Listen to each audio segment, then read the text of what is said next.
सोचो जिसकी तनख्वाह 50,000 रुपए, यार 50,000 रुपीज, वो अपना मुंह पीट रहा है कि मैं अपने बच्चों को ईद पे कपड़े कहां से दिलाऊंगा, मैं तो ना अफ्तारी करा पा रहा हूं ना सहरी करा पा रहा हूं, मेरे बच्चे भूखे सो रहे हैं। आप सोचो यार क्या कयामत हो गई है। 850 रुपए का 30 किलो आटा आता था 1 महीने पहले भाई, आज 5 किलो नहीं आ रहा, 860 रुपए का 5 किलो आटा है। अगर आपको पता है सिक्योरिटी गार्ड सड़कों में क्यों सो रहे हैं आजकल? ये एक नया ट्रेंड शुरू हुआ है, नोट किया आपने कि सिक्योरिटी गार्ड सड़कों पे सो रहे हैं? और क्यों? गौर नहीं किया? जब 12,000 रुपए तनख्वाह होगी, बस के अंदर आपका लग रहा है 80 रुपए एक स्टॉप का, 80 रुपए दूसरी बस का, 160 जाने का 160 आने का। जब 9,000 तुम्हारा बस का पैसा लगेगा, 3,000 महीने का बचेगा, तुम खुद दिन में कुछ नहीं खाओगे तो बीवी क्या खाएगी, बच्चे क्या खाएंगे, घर का किराया क्या? तो अब गार्ड कह रहा है मैं सड़क पे सोऊंगा, सुबह उठूंगा, नाले में अपनी पैंट धोऊंगा, खड़ा हो जाऊंगा, दरवाजे खोलता रहूंगा दिन भर सेटों के लिए। ये है गार्ड। और जो MBA लड़के हैं ना कराची के, खुदा की कसम खा के बोल रहा हूं, रक्शे और चिंचियां चला रहे हैं। क्यों? प्राइवेट नौकरी में 30,000 से ऊपर कौन दे रहा है यार? यहाँ फिर भी कुछ ना कुछ 35,000 से ऊपर कौन दे रहा है? वो 35,000 में तलाकें हो रही है लोगों के घरों में, माँ बीमार है तो इलाज नहीं करा सकते, माफियाज का राज है, डॉक्टर के पास जा रहे हैं, डॉक्टर वो टेस्ट लिख के देता है जो 2.5 लाख रुपए का। क्यों? डॉक्टर भी उस माफिया का हिस्सा बन गए। सब डॉक्टर नहीं, लेकिन बहुत सारे डॉक्टर, वो टेस्ट लिखेगा तो उसको आधे पैसे वापस मिलेंगे ना। हमारे लोगों का क्या हाल हुआ है यार? सब बुरे लोग आपस में कनेक्टेड हैं, नेटवर्क बने हुए हैं। हुकूमत को सोचना पड़ेगा। अगर इन्होंने लोगों के लिए कोई ग्रांट नहीं दी, रमजान ग्रांट नहीं, पूरे साल का मुफ्त आटे का हाल देख लीजिए, कोई मंसूबाबंदी नहीं है, कोई प्लानिंग नहीं है, कोई कौन सी प्लानिंग? आप दिलचस्पी ही नहीं है। सर आप किस इलाके की बात करते हैं? मैं आपको औरंगी, कोरंगी, लांडी, मलीर, शाह फैसल, शादमान, बफर जोन, लियारी, खारादर, जहां बोले चलते हैं हम रात में 4 बजे। अगर आपको आवारा कुत्ते ना काटें तो मेरा नाम चेंज कर दिएगा। हमारे 3 साल की बेटी को आवारा कुत्ते काट के मार दें, हुक्मरान तो इधर आते ही नहीं पुल के इस तरफ। जो जुल्म देखें, सड़कें हमारे पास नहीं है, पानी हम गटर का पानी पीते हैं भाई, गटर का। और अगर जिंदा रहना है तो जो पानी खरीदोगे उसका 9,000 रुपए बिल बनता है, और वो भी हमें पता है वो कोई फिल्टर विल्टर नहीं होता, वो खाली हमें दिल को मुतमईन करने के लिए 2 नंबर पानी भर के दे रहा है। तो भाई लोगों को कोई सोच ही नहीं रहा है यार। आप सोचो 40,000 रुपए के अंदर 20,000 रुपए घर का बिल चला गया, रेंट 15,000 के इलेक्ट्रिक ले गई तुमसे, 5,000 में जिंदा कैसे रहेंगे? इस पे कोई बात नहीं कर रहा है। वो कह रहे हैं उनको गिरफ्तार कर लिया, उनको छोड़ दिया, वो कल वजीर आजम बन जाएंगे, वो मिनिस्टर बन जाएंगे। ये जितने कैमरामैन आपके खड़े हैं, इनसे कुरान पे हल्फ उठवाओ, 1 नौकरी कर रहे हो कि 2 नौकरी कर रहे हो? तुम्हारी बीवी अपनी सालगिरह पे गिफ्ट मांगती है, दे सकते हो? बोलेगा 5 साल से नहीं दिया।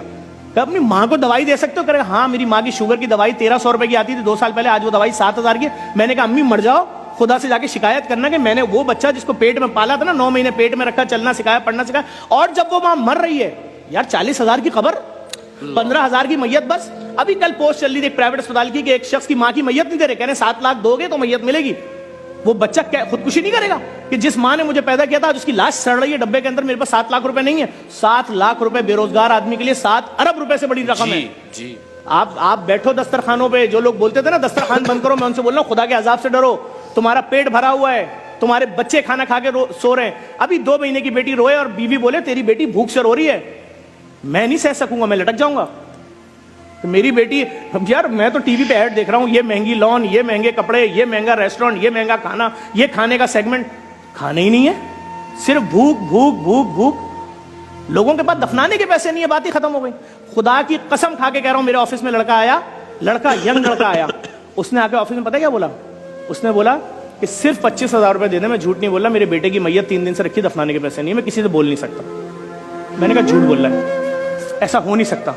इतनी बेहिसी जमाने में लड़के को भेजा, लड़का गया, कसम खुदा की उसकी बच्चे की मैयत 3 दिन से रखी थी, सिर्फ 25,000 रुपए मांग रहा था। मैंने कहा मैयत बस के पैसे तो, बोला मैं गरीब हूं, मेरे रिश्तेदार नहीं आए, एम्बुलेंस में मैयत भेज दो। अल्लाह की जात जानती है जफर भाई, ये जब तक हम भी नेकी और इस तरह के मामलात में नहीं थे, हमें भी लगता था कि कोई ऐसी बातें कर रहा है ना तो वो शायद वो कोई बहुत ही अफसानवी बातें कर रहा है और डायलॉग है सिर्फ। लेकिन खुदा गवाह है कि वाकईतन ये जितनी बातें आप कर रहे हैं, मैं उनकी तायद करता हूँ कि इससे ज्यादा सूरत हाल खराब है। शायद हमारे अल्फाज उसको बयान ही नहीं कर सकते।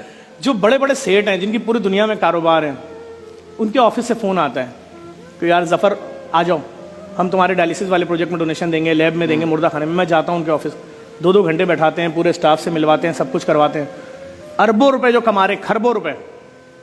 उसके बाद लिफाफा देते हैं, हंसते हुए सबके सामने तस्वीर खिंचवाते हैं, सब कुछ करते हैं। जब हम आगे लिफाफा खोलते हैं, पता है क्या डोनेशन निकलता है? 5,000 रुपए। एक किट नहीं आ रही 5,000 रुपए की। वो जो हमारे एक डायलिसिस सेंटर का खर्चा 40 लाख था ना, डॉलर की वजह से 80 लाख में चला गया। और माफियाज इसमें भी इन्वॉल्व हो गए। जो एप्रन के इंजेक्शन 800 रुपए का था, जो डायलिसिस के मरीज को लगना है, 1800 का ब्लैक में मिल रहा है, 16 लाख का वो खर्चा बढ़ गया। अभी जो हमारे दर्जनों डायलिसिस सेंटर है, हम तो वो कैसे चलेगा कैसे?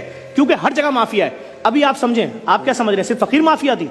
ये ठेले वाले जो है ना, ठेले वाले, ये एक आदमी का ठेला होता है, वो 7,500 का ठेला खरीदता है, 2,200 रुपए का तराजू और उसके वेट लेता है, Okay. और उसके बाद सब्जी उठाता है 10 लाख रुपए की, वो सारे ठेलों पे अपने रख देता है, और उसके बाद सबको बोलता है 1500 दिहाड़ी पे ठेले ले जाओ, तो लोग आते हैं 1500 दिहाड़ी। अब आप उस ठेले वाले के पाँव में गिर जाओ, मेरे बच्चे आज फ्रूट खाना चाह रहे हैं, मेरे बेटे का पहला रोजा है, खुदा के वास्ते फल सस्ता दे दे, मैं 600 का नहीं लूंगा, रेट लिस्ट पे लिखा है 150, 160 का दे दे, वो नहीं देगा। क्यों? उसको दिहाड़ी मिलनी है 1500 रुपए। भाई पीछे माफियाज हैं। सरकार अगर इनको बंद करे, पुलिस इनकी FIR काटे ठेले वालों की, नहीं बिकेगा रेट, मार्केट रेट पे। कौन करेगा? लेकिन सवाल ये है, बात ही खत्म हो दिलचस्पी गई। ही नहीं है, प्रायोरिटी ही नहीं है, अवाम तरजीह ही नहीं है। फकीरों के खिलाफ में निकला, 6 बाइकों पे मेरे घर तक आए। अगर मैं उस दिन उनके हाथ लग जाता, मैंने वीडियो डाली है, तो आज मेरा 10वां होता। क्यों? देखिए सीधी सी बात है, हर दुकानदार फकीर को 10 रुपए देता है। मैंने पूछा 10 रुपए क्या औकात है? उसने बोला अबे 10 तो हम इसलिए देते हैं, हमारा काम चल रहा होता है भाई। तो मैंने कहा दिन में कितने फकीरों को दे देते हो? कहते 60 65 600 रुपए लगते हैं। क्या है 600 रुपए?